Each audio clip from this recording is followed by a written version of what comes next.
Welcome to all about startups inside the ecosystem. यहाँ हम मिलते हैं उन इनोवेटर से, एंटरप्रेन्योर से और चेंज मेकर से जो फ्यूचर को शेप कर रहे हैं। हमारे आज के गेस्ट हैं बकेट ट्रैवल की फाउंडर गरिमा पांडे। बकेट ट्रैवल का विजन है कि लोग अपनी बकेट लिस्ट को रियलिटी में बदल सकें और गरिमा की लीडरशिप में ये स्टार्टअप नई ऊंचाइयां छू रहा है और नए डायमेंशन एक्सप्लोर कर रहा है। आज हम जानेंगे उनकी स्टार्टअप जर्नी के चैलेंजेस, लर्निंग्स और स्ट्रगल्स के बारे में, और हम बात करेंगे ट्रैवल इंडस्ट्री में होने वाले नए इनोवेशन और अपॉर्चुनिटीज की। So, hi Garima, thank you for joining us. For the viewers that are watching, can you please elaborate what Garima Pandey does and maybe some light on your journey, what you have done, so that they can understand you better? Thank you. Thank you so much, Puneet, for inviting me. Always a pleasure talking to you. And I'm going to treat this as just another conversation between you and me. In hindsight, if we would have started recording 2 3 years ago, since we've known each other, I don't know where we would have gone. But hi everyone, I'm Garima. I run a travel tech startup I'm building it rather, called Bukit.Travel. That's Bukit.Travel. This is my second startup. Just started about a few months ago along with my co-founder Akshat, who also happens to be my first cousin. Our previous startup for around 6 years was focusing in solo women travel. And that was wrapped around things to do and activities on holidays. Now we've sort of pivoted to creating a marketplace where one can manage, discover and book activities and experiences seamlessly. So that's where my journey has been. Prior to this, I worked in the corporate for nearly a decade, between a bank and a fintech company. I have done roles in sales, moved to marketing and branding, and then I was in my last corporate role, I was heading a corporate marketing team for a fintech company. And that's been my journey, and I completely sort of shifted gears from finance and tech to travel. Amazing journey, I guess, from banker to sales and marketing, consulting, and now an entrepreneur. One difficult question, I guess you might be getting that a lot. Maybe influence of Shark Tank or people, maybe the startup boom. People working a 9 to 5 job are now thinking of doing their own startup, but that rat race is very difficult to break, right? Yeah. That chain is very difficult to break. So how you overcome that? Because everyone, maybe our listeners also listening to this, are thinking of doing something of their own. Every Indian has an idea, because India, is a land of problems. And when I say problems, Opportunities. India is a land of opportunities too. So there are a lot of people who have been sitting in their cubicles thinking of 5 ideas a day, planning, thinking of taking a leap, right? So what does motivated you and how you did it? That's a great question. I would take it in two parts. One, my idea of starting this were conversations that Akshat and I had over and over again about a particular problem that we were really passionate about, and we felt it ourselves, in terms of, when you go and you travel, we both like to do things. It was very difficult to discover and find things to do, find trusted partners. And I think those conversations, they were notes exchanged about travel, and those led to some conversations which led to us starting. None of us quit because we didn't like 9 to 5, or we didn't like the people we worked with, or we didn't like the industries. We loved what we were doing, we loved our corporate jobs. And the funny thing is, whether you like it or not, the moment your startups, sort of your startup gets the rhythm to grow, and you're growing, you will hire people and you will put a 9 to 5 to it. So ultimately, unless you have a dream of being that one person and you want to work at your own pace, you will have to put structure, you will have to put team, you will have to put timings. And so 9 to 5 just shouldn't be the reason at all. And if I get a do-over, we're doing a second startup, and I think we're doing a lot of things differently, because in the last 6 or 5 6 years, the entire startup ecosystem has changed massively. We there was a notion of wanting to do everything yourself. We started by hum website banayenge, we will do this, we will I need to know everything, I need to do everything from sales to marketing to building to operations and everything. I think in the new format, if there are people who are in jobs and want to try something, one, the cost of trying is very low. The cost of finding whether there is intent in the market, whether your product or your idea will work, that cost of testing is very low, and the ecosystem is robust for you to just try out multiple things. So if somebody has five ideas, don't even, kind of filter one and try all five. You never know what is working. So that cost of trying is very different. The way you can reach to a customer is very different. You can understand intent very differently. So yeah, I mean, I would say that in the new avatar, people are also more approachable. Like something like what you have started did not exist 5 6 years ago. I could not like look at some early stage founders. Either they were very big stories, of startups which were not startups anymore. They were full-fledged companies. In travel, like 5 6 years ago, if I had a case study, I would have a case study on Make My Trip. It's not a startup, it's a full-fledged organization. They were only success stories. So the best way that you can learn is from where did someone probably take more time, where did someone go wrong, so called the word failure or mistakes. How can you learn that, how can you hack it out? I don't think those conversations were available. Now they are. So I think people can try. I would also urge in a way that I genuinely feel that there will be a time, and it's, I think, already happening in a way from investor perspective in terms of consolidation in the industry, that we don't need more and more startups. We need solutions. If there is somebody who is already trying to do something and you can find a way to partner, because there is a whole ecosystem which is trying to find co-founders. You may be good at marketing and sales, somebody is good at product, and your idea was to create something like that. Find that synergy and try and partner with people and build together. I think there has to be more collaboration in today's day and time, and like I said, the cost of it is very minimal. Earlier, even companies have that bandwidth to give you, to say that okay, Saturday Sunday you're working on a passion project, you're trying to do something different, you go ahead and do it. It's not a taboo anymore.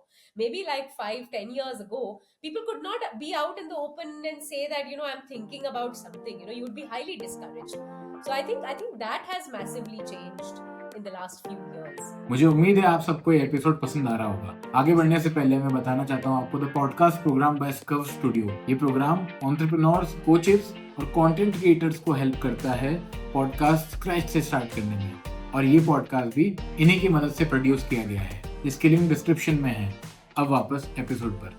I guess you correctly mentioned about that the price of talent or maybe price of skill set has also reduced a lot. What I see and what I hear a lot is there are a lot of founders, early stage founders who wanted to do everything on their own. They are building their website, they are doing the sales, they are doing the marketing. At one point during the research time, it is fine. But I guess when the company grows and when you want to scale it up, when you want to grow it up, you have to get out in the market, get a co-founder, get a good team who have different skill set. That is when big companies are made. That is when big startups are made, right? You mentioned about travel industry. So, what is your vision as a broad? Bucket travel for us is a very niche in the travel industry, right? So, what is your vision of the travel industry maybe in the next 5 years? Because the time before COVID and now post COVID is different for the travel industry, and how you see the time, maybe next 5 years. One, of course, I think use of more technology and AI. It is still an industry which operates with very traditional agents and destination management company and 3 4 people in between. So maybe, like, of course, use of more AI and VR to be able to discover, to be able to book, to be able to change that experience. You still have somebody who's creating itineraries, absolutely can be done by artificial intelligence completely. In terms of giving out what choices you want, you don't need, and people want less conversation and more kind of convenience, right? So I think certainly use of these two in a big way, because travel is one industry where it's still, tech has not completely, still not disrupted the industry. We are still talking about fastest, cheapest, when we are searching. I think people's choices have moved to a different level, and that has to kind of change. Like you rightly said, post COVID, and part of the reason for us to exit Wandering Jane in a way and to move into Bukit was because that people now are traveling for, what do I need to do, what do I like to do on holidays. It is not about because the other guy in my next door cubicle went to Meghalaya, so I will go to Meghalaya. Do I like to hike? Do I like nature? Do I want to be sitting next to a water stream, read a book? People are more aware of their choices, and of course social media, good content on OTT, and there are a whole lot of things that have, and of course pandemic, and that time by yourself to understand what you really like. And it's not about the next gram picture, it's also about what I like to do, has really changed. Fitness, adventure travel has gone up, fitness has gone up, and I think they are both interlinked in some way. People are traveling to different cities, countries, to run marathons, to cycle, to hike, and all of these things are very new, especially in India. And we are seeing that difference as well. Maybe 5 years ago, you know if somebody had, like, if I look at it from a percent and I divide the travel spend in three buckets of transportation and travel, in stay and in experiences was only about 10 to 20% of the entire pie. A lot of travel was all about the view of your stay, or how comfortable the flight is, or how fast you can get somewhere. That has completely changed to, what do I do there? I may go to the same destination. We are seeing repeat travel in one destination multiple times. It's not like people want to explore and say, wahan to main chale gaya and I've done that tick mark and now I need to go to the next new place. People also want to go and do more things in a certain place. So that again is a very very interesting shift. And in 5 years, I think this will all, like, it's already moved from that 10-20% to about a 40% of travel, where people want to save and kind of do more in a destination. I see certainly more of that happening. People wanting to spend on experiences, picking their destination based on what they like to do. If I like to dive, I will pick destinations where I can go scuba dive. If I like to hike, I will pick destinations rather than destination forward and destination being pushed by ads. So I think that is certainly one major change that is happening. And like, from an industry perspective, I think definitely more tech in terms of VR, which is not being used too much in travel. Like, from a retail perspective, AI moving away from conversation to actually helping, aiding you, select, book, discover places, discover new things to do, understanding that hyper personalization that everybody is anyway talking about in terms of industry, certainly will be a part of travel. Another thing I think is also, which is a lot of people in general are talking about, is just saving the ecology, or talking about sustainability while traveling. And I see that certainly, that because people are choosing a lot of these experiences, and they are dependent on the ecology, the environment, and things to do, when you observe more when you're traveling. I think people will be a little more conscious when they are traveling, which will also push other places. And you would have seen that, right? Like, in the last so many years, all big hotels have started bottling water rather than giving plastic. It seems like a small switch, but if you look at it from an industry perspective, it's a habit change. People are traveling with their water bottles, people want to refill it. So I think more of, at a third realm of things in terms of sustainability, will also definitely come. We have seen a trend every summer vacation or winter vacations. People tend to go to Shimla, Manali, or maybe Goa for that matter, right? But now people are exploring as well. With social media coming at space, people are now have knowledge about new places, right? And now, as you correctly mentioned, people are now choosing what they want to do rather than just going with the flow. So you mentioned about wandering, Jen, and I want to talk about that also because that was your time when you left your job and started your entrepreneurial journey. So I wanted to emphasize on that because I can say major step that people are afraid to take, right?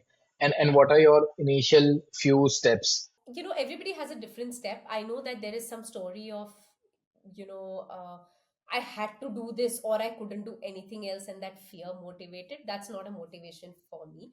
What motivates me is peace. I had to work for those many years, save x amount, because that was my moat. My moat was my credibility, my, because I knew that I'll be hireable. Hence, whatever I do, I will do with 100% commitment, and I won't take desperate measures to get somewhere. I'm just trying to recall back as to why and when I took that step.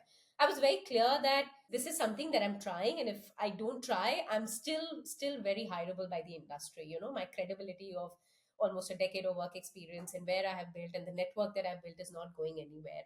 And I think that gave me more peace rather than being fearful about it. Like, fear, like I said, is not my motivation, but everybody works differently. The problem that we were trying to solve was to build an ecosystem for solo women travelers to be able to travel in India freely, safely, and also in parallel creating an ecosystem where locals are hosts and local activity providers come in.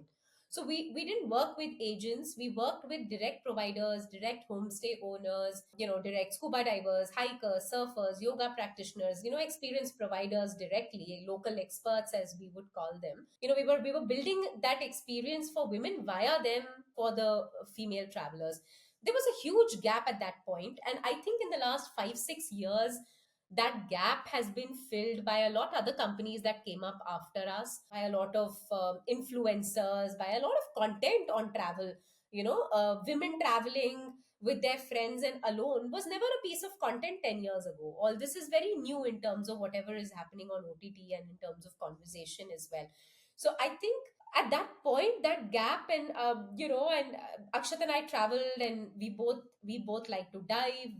We surf, we also spent time hiking, and we saw so many solo travelers come in from overseas into India, but very few Indian women travelers, feeling that they have the freedom to go by themselves. And that was very glaring. And I think time and again, that conversation went to why, where is the gap? How can we bridge that gap?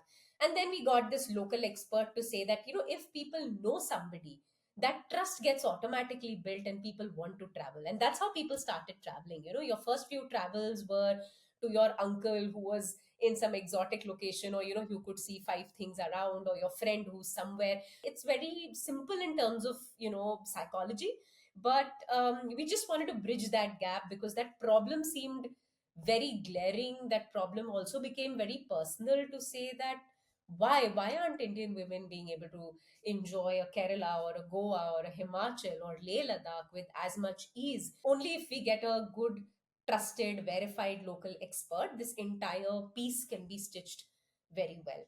So I think it was just that problem that just kept coming. Like, I think when you are trying to solve something and you have built startups, you have helped so many people build their startup. Once you start looking at a problem, you will constantly be hit by that problem, right?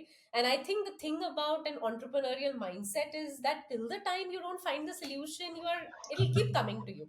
You will keep wanting to do that. So I think this was just one of those things to say that, you travel overseas, you travel to an Australia or a Europe, and that solo travel ecosystem is so robust, and why can't we build the same in India? And that was the step in that direction. But from a personal perspective, to take that leap of faith for him or me was just the credibility we had, and to say that we weren't fearful that, either we have to do this or nothing.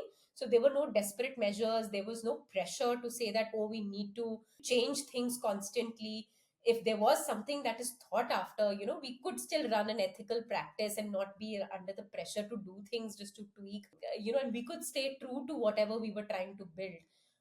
Because I think there was no fear. We were very clear that this is a contribution that we are making to the industry, and no matter what, we'll still be hireable. And that was my moat.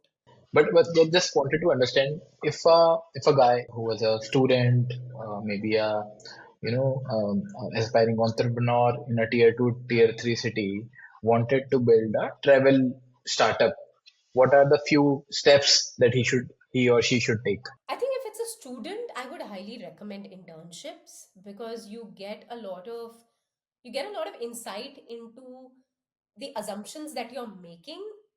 I think you learn a lot when you are constantly, talking to somebody else who's been in the industry for a little longer, who's trying to solve some problem or the other.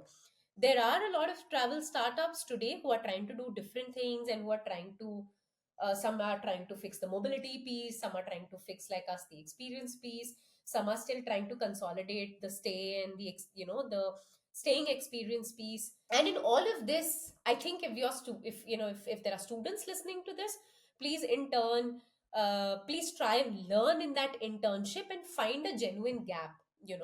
I would also say what I said earlier, that if you think somebody is already building what you're doing, rather than thinking that you have thought of this and oh, someone else has also thought of this and we will build in separate directions, try and collaborate.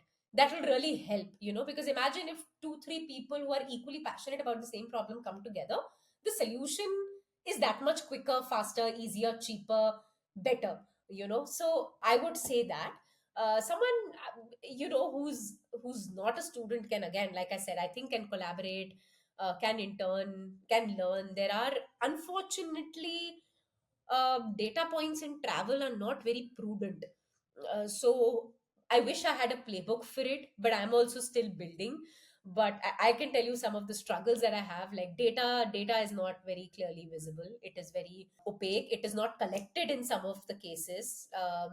For instance, we record that X number of international tourists land into India, and we know the 5-10 ports that they're coming in from, whether they go to Goa or they go to Delhi or wherever they are going.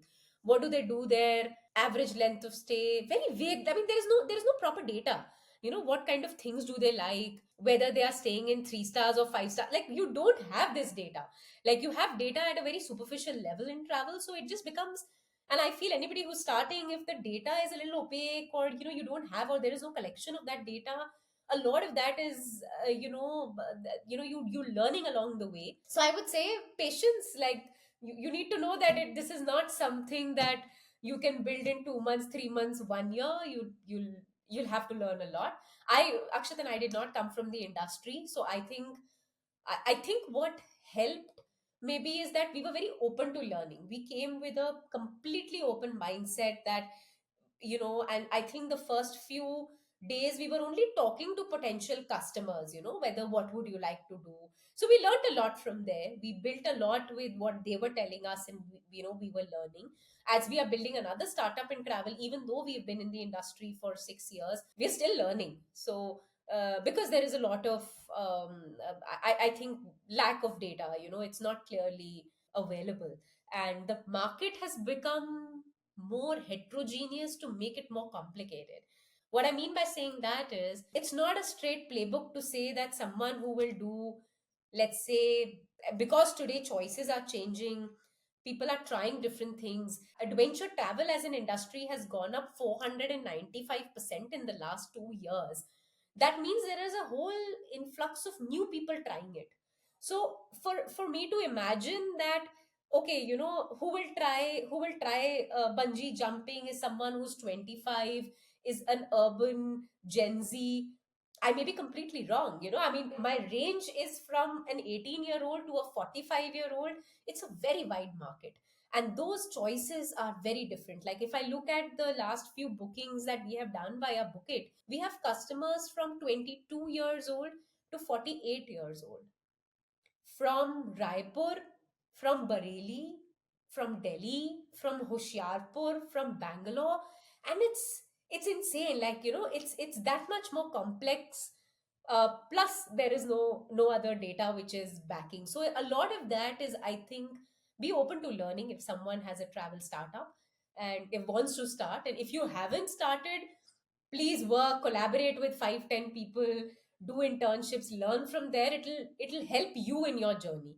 Like, if I needed a do over, I would probably do that. I would probably just spend weekends just working for another, just trying to understand from someone else as to what pain points they have, what they are doing. I don't know if that makes sense to you. Does that? Yeah, I mean, it makes sense. I completely makes sense. I just wanted to add on to this. Like, I remember our conversation where you, me, and Akshat had before, regarding the possibility of integrating AR, VR in Wandering Jane, and maybe, shifting altogether our customer segment to maybe elderly, or maybe tourists. Because of COVID, they could not travel, so maybe through VR we can give them an experience. As a founders, I really commend you both that you were so open to changes, because I have been interacting with a lot of founders, and they are very, restricted towards change.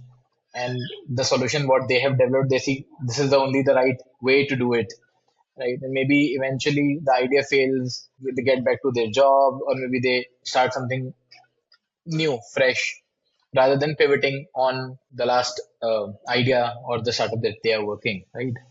And when it comes to pivoting, I really want to put a emphasis on how we pivoted, from Wandering Jane to Bukit.Travel. Throw some light on that. Yes, absolutely, absolutely. And I think just further to what you have said, one, I think it's the need of the hour because the pace at which consumer behavior, mindset is changing and technology is changing. If you cannot cope with those changes and you cannot cope with changing needs of customers, you are anyway setting up a recipe for failure.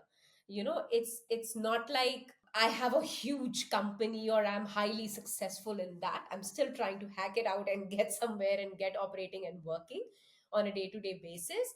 But I think what maybe also helped is because Akshat comes from a sales and operations background. I come from a marketing and branding background, and I think we were always customer first, to say that if customers are moving in that direction, we need to go there. And it's not like we have built this and now I just need to sell what I'm selling.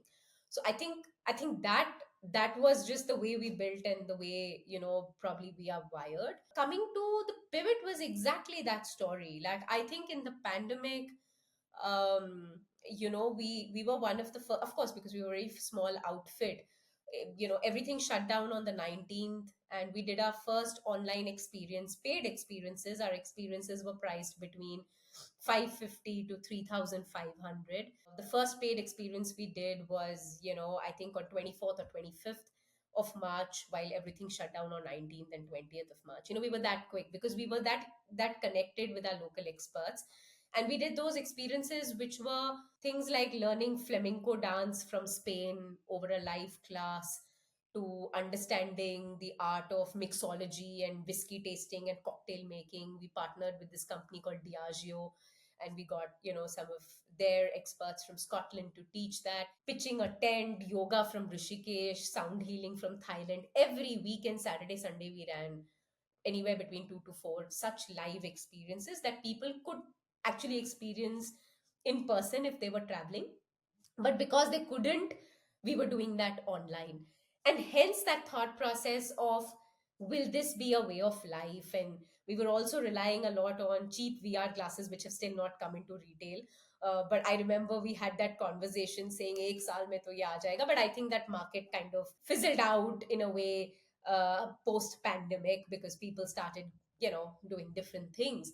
But at that point, had that extended, I think, had the pandemic extended for another 6 7 months, I think even companies would have pushed for cheaper VR glasses, and there would have been providers like us which would have pushed for that experience, and we would have had that match there. I think that post pandemic, we saw that a lot of people, like, our sales call pre-pandemic would last like about an hour.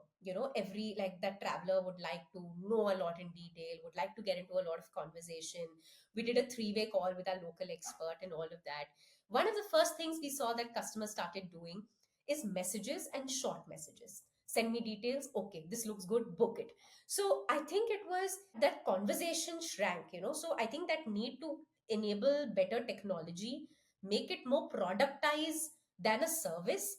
Those feelers started coming from there.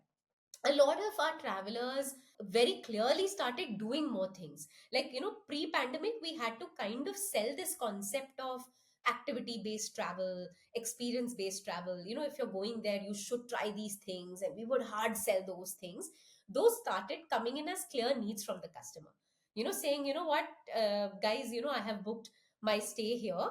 Since you know the local experts, can you tell me what can I do, the in the 4 days or 3 days that I'm in this destination? And I would like to do all those experiences.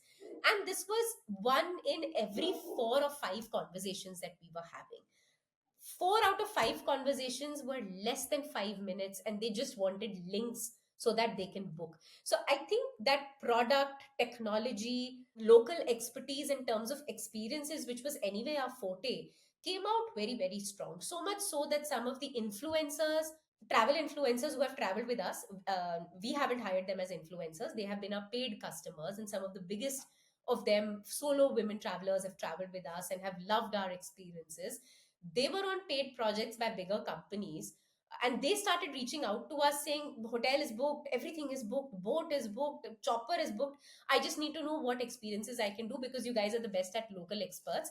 Can you help me build that? All of this literally, coming together, was a clear indication of probably a small percent of the market, but people moving to a productized way of building experiences. So what we are building in India already exists in geography in the West, already exists in Singapore, and essentially what we are doing is we are urban companizing, if I can say that, activities and experiences. People can go to their geography, look at their interest, whether it's adventure, culture, travel, religion, or music, or food and beverage.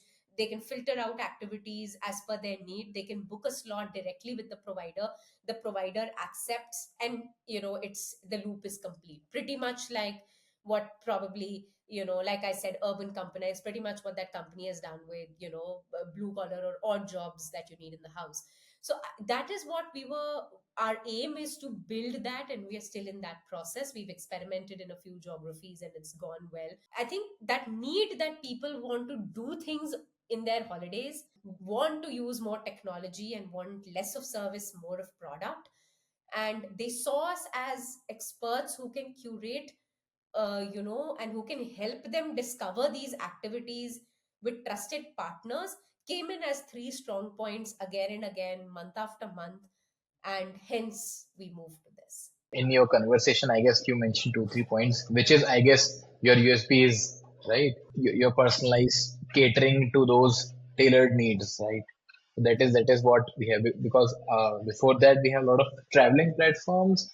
We have lot of platforms which you provide the basic services, like maybe hiking, your maybe traveling, your hiking facilities are there, scuba diving, which are more available in the market. Maybe some niche activities which are specifically there, uh, live on your platform, yeah, only on your platform, right?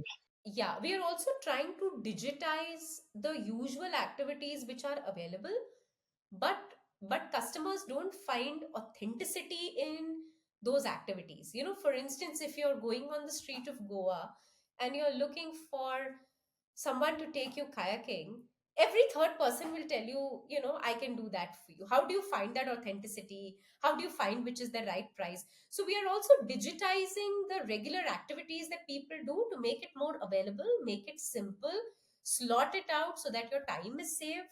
Also, if you have any cancellation, your money is secured. We refund that if you haven't taken the activity, and we kind of close that loop there. And of course, there are some exclusive niche activities which you wouldn't find elsewhere as well. So essentially, we want to be the one stop shop for all things to do in your holiday. Maybe let's just make shift a little with a conversation.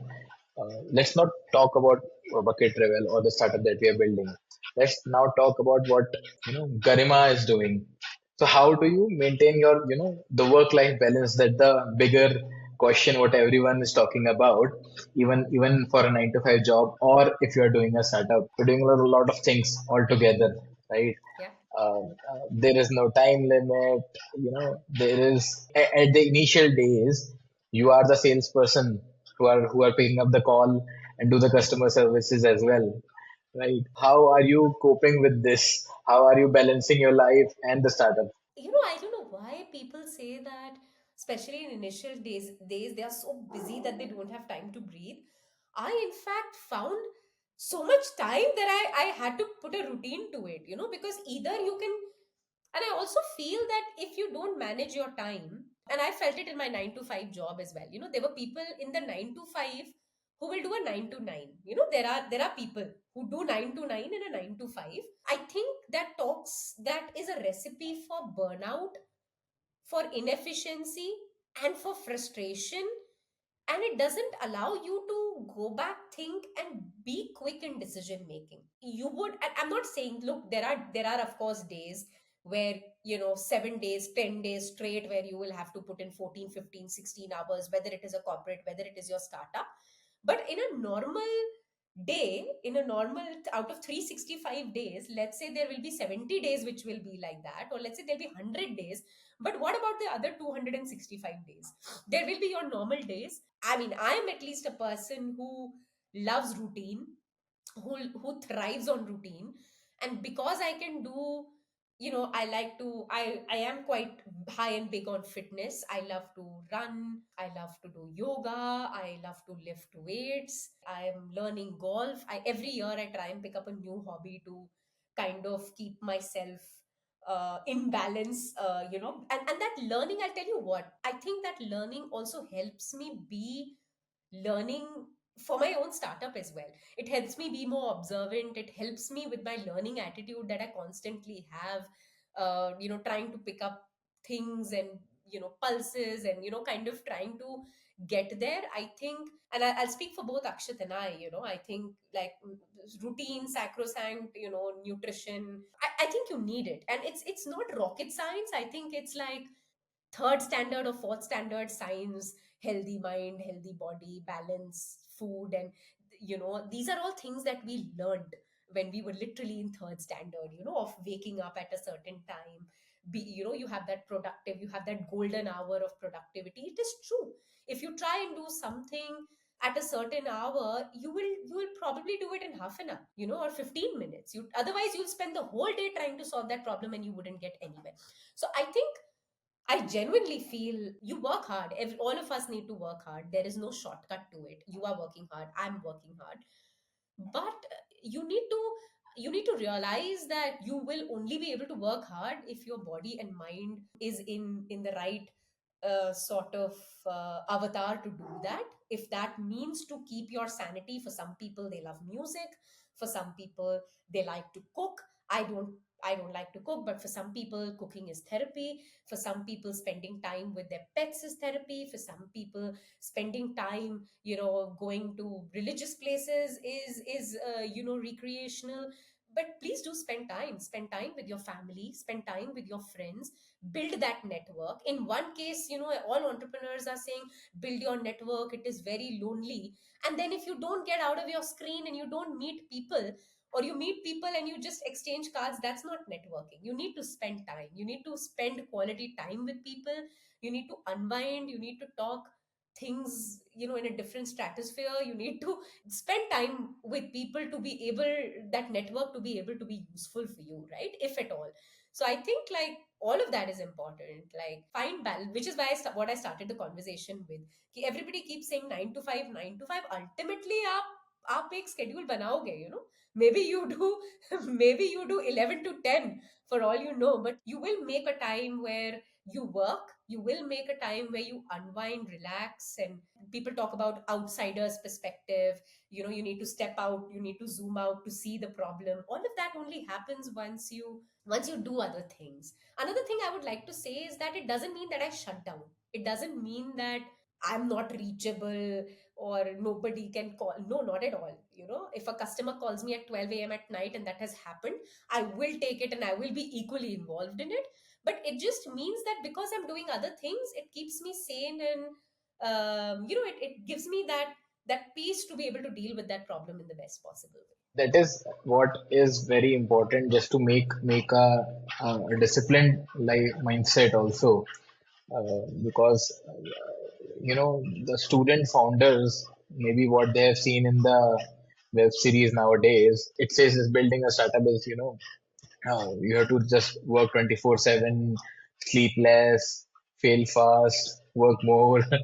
Right? Those quotes has been taken very seriously. I have seen a lot of students, founders who have burned out because of their daily lifestyle. I have been mentoring a startup who has you know every week a different sleep cycle, because for our meetings, the usual meeting that we do in the morning have to be shifted in the late evenings, and sometimes we have taken in the 11 or 12 in the night, because his sleep cycle was completely changed. A lot of founders have like done a cutoff from their family, friends, right? Gone into their cave. That we are building a startup, we'll come out of the cave after 45 days. Yeah. So we have seen this kind of structure because at where I am, I have been interacting with all sort of founders, Yeah. and this is the trend which is I'm a little worried about, that the shift towards startups and the shifts that the new generation is going ahead. I don't know. We need someone who give them a routine hack. So Yeah. what should they No, do I or what should they agree. not? The funny thing is all these people will are also then filling gratitude journals and are going consciously to networking events, do that. Like that has to be a part of your daily routine. It can't be 45 days I will work and then 2 days I will meet people and network and then another, it does. I don't think it works like that. Maybe for some people it does, but in my opinion, I think that will lead to a burnout. And what is the joy of building something if you cannot build and share with people around you? If your family, your friends, your close people are not able to, I feel people will have, because founder mental health is another very big problem that everybody is talking about in all forums. But if you look at it that way, if you're not, it'll be wrong, because if some people who know me watch this, I don't sleep enough and I'm trying to work on it. I don't sleep much, but I'm conscious about it. I'm trying to work on it. But I think these are things like, if you don't have any other hobby, if there is nothing else that drives you, because there are days where your business and all the things that you're looking at and all data that you're looking at will disappoint you and will make you feel as to why am I doing this? I could have done one, two, three, four, five different things. Why this? And like you said, people give up and they want to go to the next job, and there is nothing wrong in it. Maybe you and I also do it at some point. I'm not shaming that, but I'm just saying that when do you do it? And at what position do you do it because the market is not moving and you've tried everything, or you do it out of frustration, is my question, right? Like I feel it's also because you kind of because you're not talking to people. Everybody needs those 3 a.m friends. I feel every single founder should have 3 4 types of friends. One person who's a cheerleader, no matter what you do, will say, "Arey, this is the best idea." You are the best. You will do well no matter what. You also need a person on the other end who will tell you, "Please don't waste your time." You know, give me your CV. I will put you somewhere. Don't do all this. And then you need 3 4 people in between who are realist. And I think the merit is to spend time here, to sit with people who will say, "Acha, theek hai, what is the problem? Let's discuss. I don't have an answer to you, but let's figure it out together. Let me do that research and help you. Let me connect you with somebody." And all of that only happens once you share. If you are, people talk about entrepreneurship is a lonely journey, but if you have decided to be lonely, it will of course be a lonely journey. I mean, you're not leaving room for other people, to come in. And like I said, it's third standard science. It's not rocket science for anybody to find a routine, to find things to do. There are all these fancy watches which we are wearing, which will tell you clock X steps a day, exercise at least 3 days a week, VOR max and sleep cycle. And every day there is a new product in the market, from a ring to a pendant to an earring, which is talking about your health. It's imperative that we take care. And I think a part of anything that we are doing, you need to be there for your family, for your friends. And what's the point? Otherwise you are like 50 something and you realize that, oh my god, I don't know how long I'm going to live. And I don't find any joy in that personally. I completely agree that I have made money, but I have not made spent time with my family. What do I do? Yeah. See, Yeah. that Or was maybe a because loop. I haven't Like, made enough money, that's why I'm able to say that. maybe maybe if I do that, then I'd be like, kya farak padta hai? Jaane do, family ko aati rahegi. I'll get a new one. well, again, maybe I'll take you to Bukit.Travel, and maybe I just wanted to ask, what is one of your that proudest moment, you know, for Garima, building in the journey of Bukit.Travel? Well, with this startup, it's fairly new. We are only a few months old. But in that, we have cracked a few partnerships, which was very interesting. Car operators, or with some hostel chains or hotels, to recognized to partner. I think that was quite a wow. For people to come back to us who have booked an experience, let's say in a certain geography, and wanting to say that it was so simple, I want to book for somebody else. I think personally, what wows me every day, or what's motivation, is people, and that their references. Advocacy for a marketer is, I think, the utmost nirvana, right? That if someone has used and is able to say that, oh, it was so good, I'm going to refer somebody else. So every time we have that moment, I think it's fantastic. Like I said, it's only been a few months, so perhaps that ultra wow moment I'm still waiting for. But with Wandering Jane, I think personally that moved me was the number of messages personally I got from travelers at a very personal level. Like, we've got messages which have said that the journey has made me more confident, or I see myself differently. And those are not things that you hear in business. I mean, you're used to hearing this was good, everything was well arranged, 10 on 10 for that. But I think when, if you were able to connect with an emotion with somebody, is truly fantastic. So I think that was very, very empowering. The fact that we could sustain with online classes in the pandemic, where probably an easy journey for Rakshat and me would have been to shut it and go find the next hybrid job or remote job possible, was, I think something. I think that also sealed the deal for us, that we are in it together. This startup or something else, we will continue to build together, because that was a tough time for, I think, everybody. So yeah, I think personally that moment, was very different. And I think time and again, like your story covered us, or Better India covered us, and Business World has covered us a couple of times, Vogue has covered us. And I think these are all unpaid sort of media attention that we've got. And I'll be honest, I think that certainly makes you feel good, that certainly makes you feel like you're making a difference and you're doing something. It motivates you. I think days where you don't find motivation in your otherwise day, and everything is so frustrating, and you feel like the whole system is falling apart, things like these kind of hold the fort and say, no, try something, put your head down, try something new, chop wood, go ahead. Correctly said. It motivates you. It validates the model that we are doing. You know, Absolutely. I guess we have talked a lot, Garima. Thank you so much for being a sport and agreeing to come for the podcast. Your journey is more than inspiring. Which there are lessons which teach us about pivoting. Not losing hope, making a schedule for life. That, and entrepreneur life also matters. A disciplined life would help us becoming more productive. And that we have seen reflecting in your journey. So thank you so much for being with us. A last question before we end this: what advice that you want to give to our future entrepreneurs, our aspiring entrepreneurs who are watching? Yeah, I mean, just try. Like I said, the cost of trying new ideas today is very minimal. Try, find partners, find mentors, talk to people. I think everybody is so approachable in the ecosystem. I've not faced a roadblock where like, I've written to somebody on LinkedIn and somebody has blocked me. It's never happened.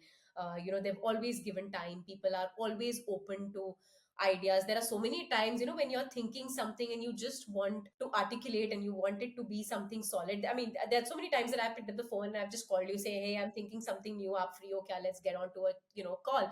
And it's as simple as that. I think people should certainly do more and more of that. So certainly, I mean, try, just take the plunge and try. And something else which I feel personally, that build build something. Idea of a startup is not to raise money, it's to build. Entrepreneurship is about finding the gap and building rather than raising money. And I see that as a little bit of a gap. Like, a lot of organizations, a lot of institutes, a lot of colleges are focused towards pitch deck and pitching and funding, which is not, I think, what entrepreneurship is about. It is about really building something of value to somebody, finding the customer, giving them that value. So focus there and try, like, try as many ideas you have. Money is a derivative, right? Absolutely. But you agree, right? Like, I think the whole ecosystem is moving towards, pitching and raising. And while I think entrepreneurship is a lot more about Because trying and all these things are learning and fancified, because media has fancified these things. We all get to hear that these startups raised this million x amount of $1 million from this investors. We have never talked about students or aspiring entrepreneurs or maybe big startups even who are doing working at the grassroots level, who are actually making the shift. Nobody is talking about them. We just talk about the fundings because it has been glorified like that in the media as well. It tends to attract attention of everyone. तो ये था हमारा आज का episode गरिमा पांडे के साथ। इनकी journey उन सब के लिए इंस्पिरेशन है जो अपने पैशन को एक सक्सेसफुल वेंचर में बदलना चाहते हैं। अगर आपको ये एपिसोड पसंद आया हो तो हमारे चैनल को सब्सक्राइब करें और अपने दोस्तों के साथ शेयर करें। क्या पता कब कौन कहाँ इंस्पायर हो जाए।